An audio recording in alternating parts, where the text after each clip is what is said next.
Hello and what is up guys, Rye here and welcome back to some more automation and BeamNG.Drive. Today we are creating one of the most iconic cars I've ever made. It's going to be hopefully iconic. We are making a 1990s-ish JDM, so Japanese-ish sports sedan. So basically something to compete against the Subaru WRX STI of the time and the Mitsubishi Lancer Evolution. So pretty much the two primary, I would say the two, most recognized four-door sporty sedans, in and around 300 horsepower, in and around 3,000 pounds, manual transmission, all-wheel drive, etc.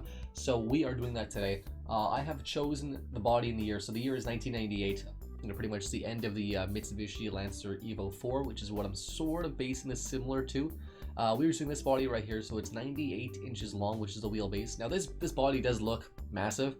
It's actually like 6 or 7 inches shorter wheelbase than the Evo 4. So it's around the same length, and then the actual wheelbase is shorter. So it is pretty similar to the Evo.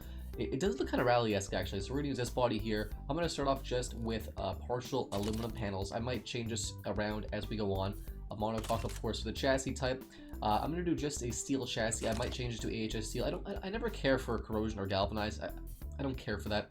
We're gonna do front, front-mounted transverse engine because it's gonna be, a front-wheel drive based platform.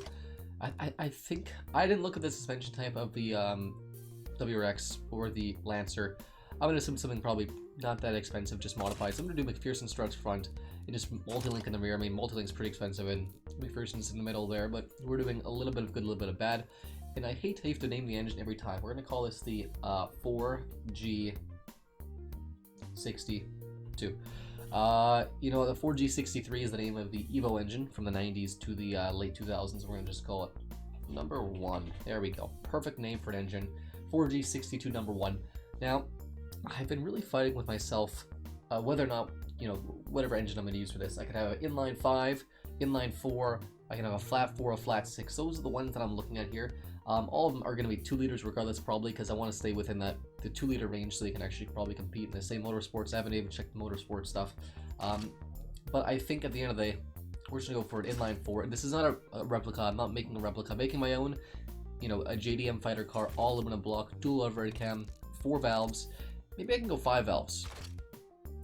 Because 5 valves seems just like, quirky enough. It's got to be different somehow, right? A 5 valve engine, a 20 valve engine? Yeah, 20 valve engine instead of 16. And I'm just going to play around. I'm going to have a little bit of a lower bore and a little bit of a higher stroke, just because I want this to make some good torque here. It doesn't have to rev that high. It's going to have some forged internals. This is a rally car, guys, or, a street rally car. Cast all internals for now. I will probably play around with this later. I'm just going to put the cam profile nice and pretty high, because it did make peak power pretty much at peak RPM. Which is I think around 6,500, 7,000. Let me just check real quick because it's definitely it's up there. So the Evo, the 4G63 rev to about 7,000 RPM, and it made peak power at like 6,500 RPM. So it's pretty much right there. I'm gonna keep the compression in probably a 9.5 to 1 for now because that seems like a reasonable amount. I might lower it, I might raise it. I don't know. Fun fact, actually, the 4G63, I think it was the Evo 4, started using a twin scroll turbo. I'm not sure if they used it before, but they were using a twin scroll turbocharger, which is pretty cool. I know BMW flaunts that nowadays as twin power, but Mitsubishi of all people were using it. We're just gonna do a performance tune for now. This thing makes peak torque, the Evo 4 4G63, or I guess this is the Evo 8 I'm looking at, 2003, but it's the same engine. Makes peak torque around 3,500 RPM. So it's still a 1990s Japanese car. It's not meant for optimal performance. It makes peak torque at 3,500, which is kind of high nowadays, but back then that wasn't bad. Per cylinder, multi-point, performance intake. This is a sporty tune here. Premium or regular? I think we'll do premium for this thing. This is a 5 valve engine. It's a exotic kind of engine, 3-way I think, and then just straight through, or no, baffled straight through. That sounds pretty fine to me. So it makes 18 horsepower. That is just perfect. No, we're not starting there. And what I always like to do is just lower down the ignition timing down to nothing. We can play around there. I want actually this thing to make a bit more revs. 6,500 RPM sounds pretty fair to me. Maybe it should rev to 7,000 or a bit higher even. This is going to be, or I'm thinking around the $30,000 mark sounds pretty fair to me. I don't want titanium conrods though. But maybe I'll do that. That's $200, it's $2,000.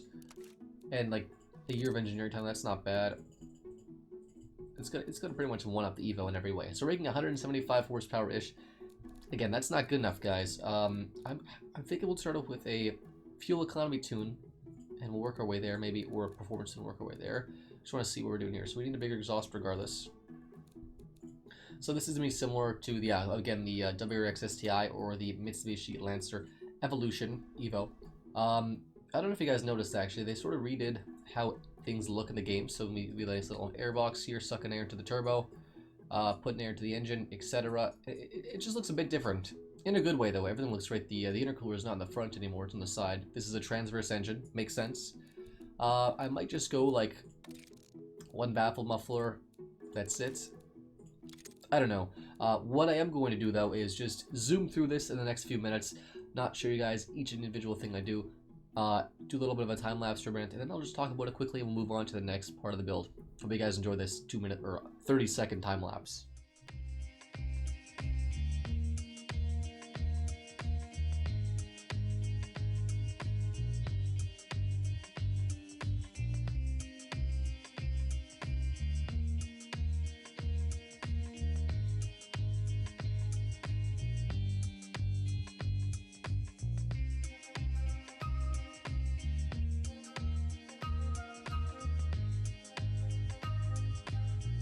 Alright guys, so the engine is pretty much done now. It's not perfect obviously, and there will be some tweaks as I go on to actually designing the vehicle. We're just going to go over from the beginning start to finish here. I pretty much went with, full forge as you can see here. I might change it, I might actually lower the max RPMs and fiddle around with it more because I want to keep the price of course down. Right now the price of the whole car is a whopping 35 grand, which seems pretty fair, but it might go up, might go down a bit. So full forged internals, no plus in the quality slider. Now, I am not against using quality sliders a bit. Of course, plus 15 makes the car cost ridiculous amounts. And I try to, keep it in the realm of possibility. So the cam profile is a max. It's 100. It's max cam profile.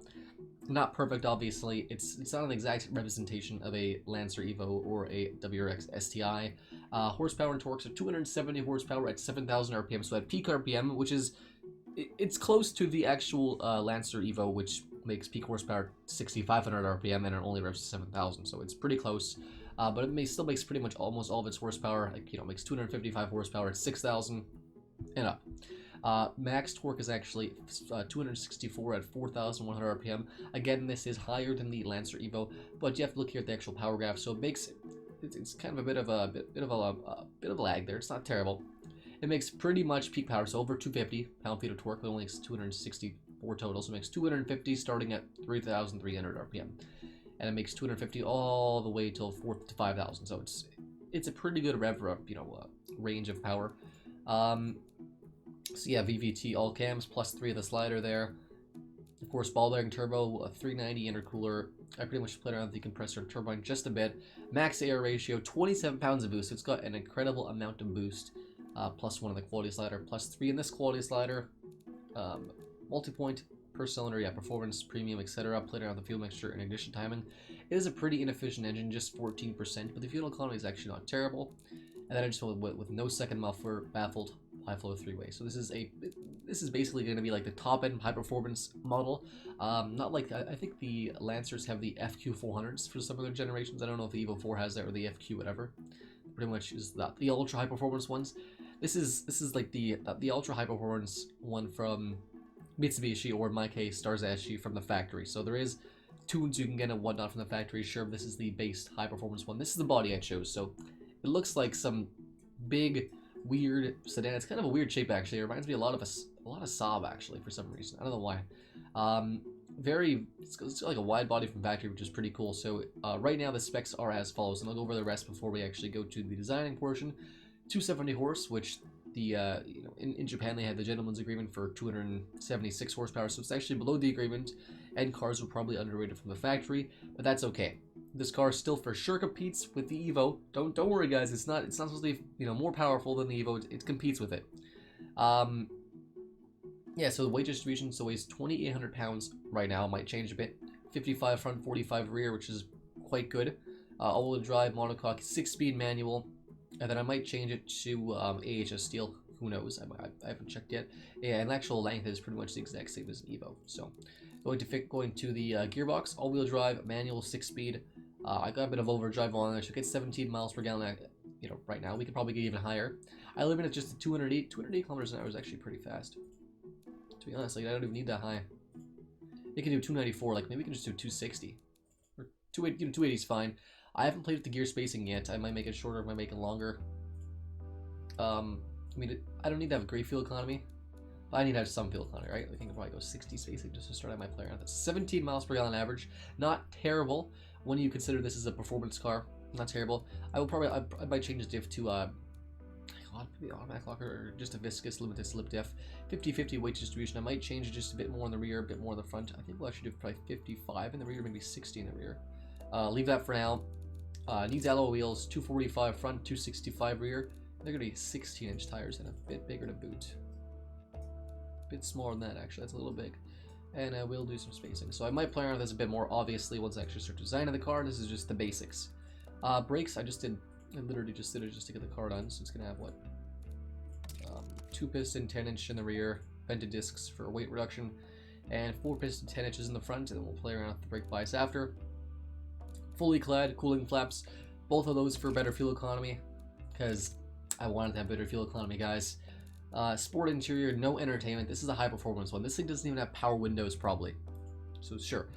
Standard 90s interior, just, you know, a full traction aids. This is still a street car. Hydraulic power steering, and then standard adaptive. I might change. I'll probably just change this to semi-active for both or whatever. And I might actually raise the ride height of the car just a bit. This is sort of a rally-esque car, so I might change this like 12 inches ride height, and then play around with like the tire size and stuff after. So I might go like 17-inch and just like big thick boy tires. I'm not sure yet. I'll leave this like this for now. I'll probably play around with this once I'm actually designing it. So with all that stuff said, 36 grand, not a bad price. Again, I'm gonna play around with it, guys. It's not a bad price. I'm gonna check out the Lancer Evo's MSRP, which is probably around 35 grand too, to be honest.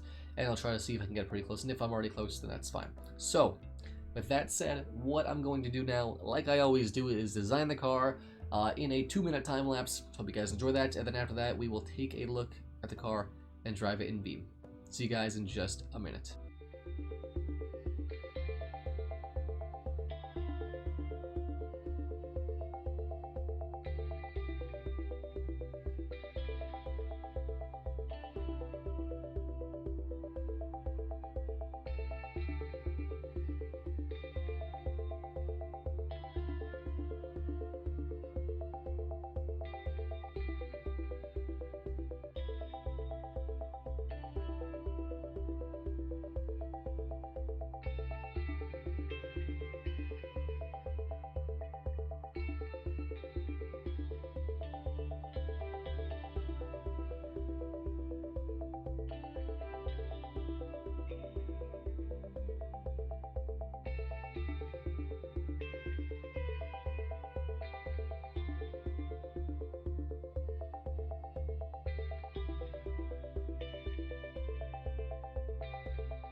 And finally, guys, we have complete in front of us the Starzashi Stallion SRC, or Starzashi Stallion Sport Rally Cross.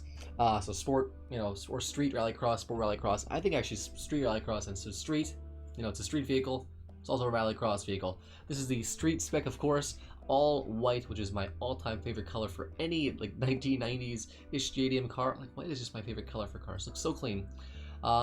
For the actual video itself, though, like for the thumbnail for the video, you might notice that it is silver or gray, or another color probably, because it just shows it better on a thumbnail. You just can't see the details as well, like in the hood and stuff. I think this white looks so clean, and I think it's pretty typical of some other JDM cars too. So things that I changed to semi-active suspension, yep. And I didn't really play around with much else, just played around with the air just a bit. The suspension just tuned it actually just a bit as well. Alloy wheels, I don't know if I told you that. Fiddle around the top speed and the spacing. Power distribution's back to 50-50, and I'm keeping it with a viscous limited slip differential, just like older Lancer Evolutions. So design, starting at the front, and actually I'm just gonna put it into a different color just to show off, because it's a bit hard to see actually with white. It looks so good. It'll look better in Beam. So there are a lot of design cues from a Mitsubishi Lancer Evo. Basically, Stars Ashi is kind of the copycat company of Japan. They take a lot of similar looks with my old car, my 1990 Sleeper that I did last week or whatever it was.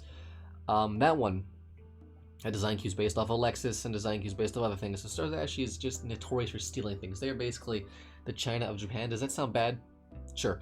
Not to be mean or anything, but China's known for stealing a lot of car designs. So we are known for that as well at Stars Ashi Motors. So yeah, front right off the bat here, it has these Stars Ashi headlights, but they are just going on the entire body, which is very weird. And Stars Ashi is also known for being quirky as all heck. That's why it's a it's a 5-valve engine for no reason really other than having a 5-valve engine. So a massive grille, much like the Stars Ashi Settler, going right across the whole thing. Stars Ashi 4-pointed star, basically with three long points and 1 short point. At the bottom here, this is where it gets pretty wild. So we have 2 different layers of like diffuser, of like a front splitter basically. Multiple grills in the front. They may or may not be functional. Let's just assume they aren't functional, because in reality this is a lot of cooling for a 2-liter engine. 2 massive sort of rally-esque fog lights, and then the turn signal lights there as well. On the Settler, I think the turn signals are just down here actually, or they're in the headlight. This car is too cheap. This is an economy car at its heart, but just of course beefed up to be something else. At the top here, so this is just a regular mid-sized compact style. It looks mid-sized, but it's actually compact sedan. Nice power bulge in the hood, and then we have a sort of like an intake and then like a vent there to let the heat out. Sure. At the top we have a big roof scoop that is pretty much not functional at all. Let's just assume it. For the rally version, it is functional. So there's actually, they like to make things a bit over the top, and they clearly have here. Big old wide body here that it has basically falling around the entire car. We have SRC badging, which will look a bit better in the photo mode, in the thumbnail and stuff, because you can't really see because this the car stand is kind of blocking it, but it is there. It's all lined up nicely. Turn signal there. Pretty plain. Actually, door handles, they don't really float the body lines of the car that much, but I thought, let's make something look a bit cheaper here, because this is a cheap car at the end of the day, guys. This is cheap performance, right? Gas cap in a weird spot, of course, being weird Stars Ashi, and a big old wang in the back here. I wasn't sure if I was going to do this wing actually, or if I was going to do which other wing.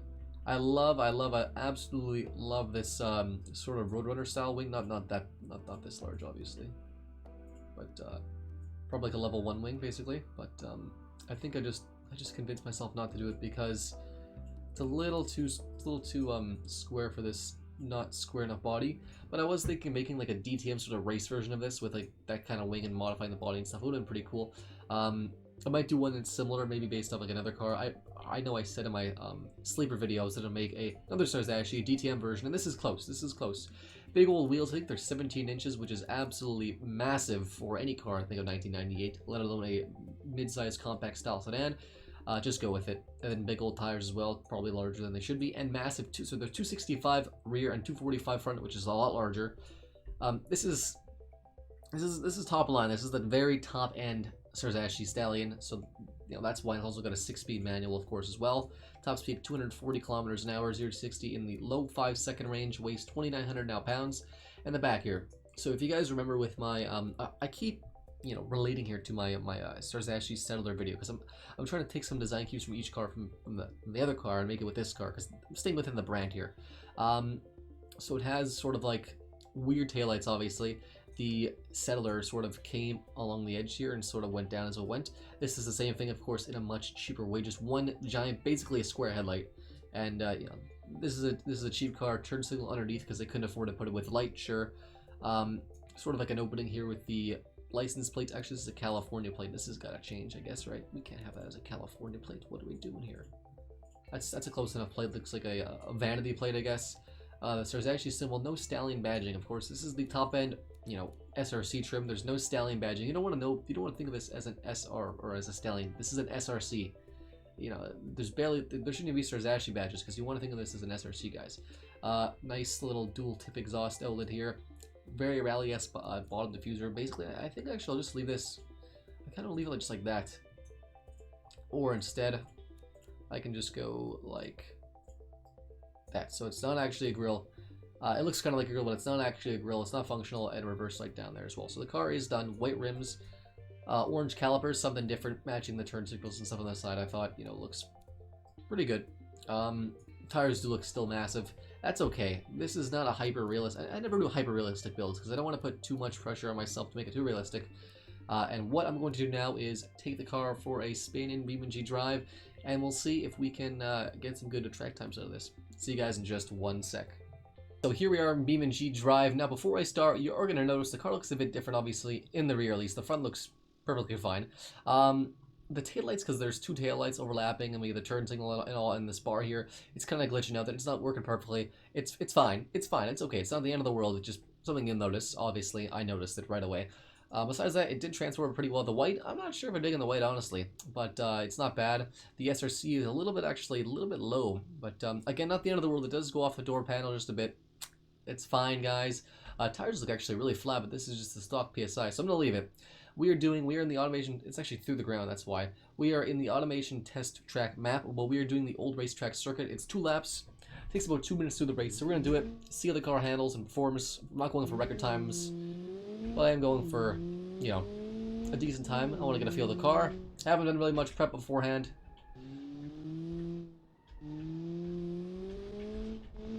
Has just a tiny bit of oversteer.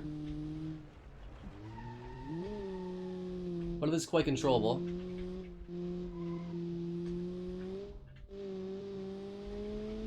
Suspension's quite stiff. It could have been a little less stiff, honestly. I did play around with the suspension, like I said. I tuned it a bit. I can't even recall exactly what I did. I didn't play with any of the camber. I played with the ride height a bit, as well as springs and the dampers. Well, the brakes are quite fine, especially on that curve right there. Not bad at all. 40 seconds on the first lap is pretty bad, honestly. I think my supercar did a sub 1 minute each lap. If we can get just over 1 minute per each lap, it'd be pretty good. This car is quite quick. And besides that, it's actually very well balanced, I think. Almost 50-50 weight distribution. We're going to brake here. We don't want to turn while braking, though. We almost wiped out right there, but that wasn't great. Like I said again, guys, we're not going for record times. We actually are doing pretty good. If we can hit under 110 for the next lap, I'd be pretty happy with that. Ooh. It does get a little squirrely under braking, hard braking though. I think we could have used some more front aero, because the front does get a little, or the back aero, not front aero. The back does get a little bit swirly and starts sliding out from underneath us. We are already beating the time by 3 seconds. Not bad at all. I've done 0 prep, guys. I did part of a lap, but that's it. So I've done very little prep. And I'm using a keyboard, so of course my times are pretty atrocious in general, but it's just to get a feel of the vehicle itself. 0-60 in just over 5 seconds, like I said, 270 horsepower. So it weighs a bit more than an Evo, generally speaking. Has more gears though, 6 gears instead of 5, which you don't only need a 6, but you know, gets about 15 or 16 miles per gallon, which again, not bad, not terrible, not great, not terrible. It's definitely not 3.5 Rotkin good, but you know, it's a joke.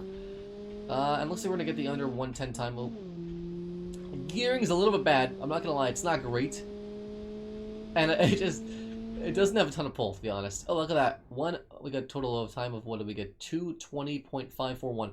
So honestly, not a terrible time.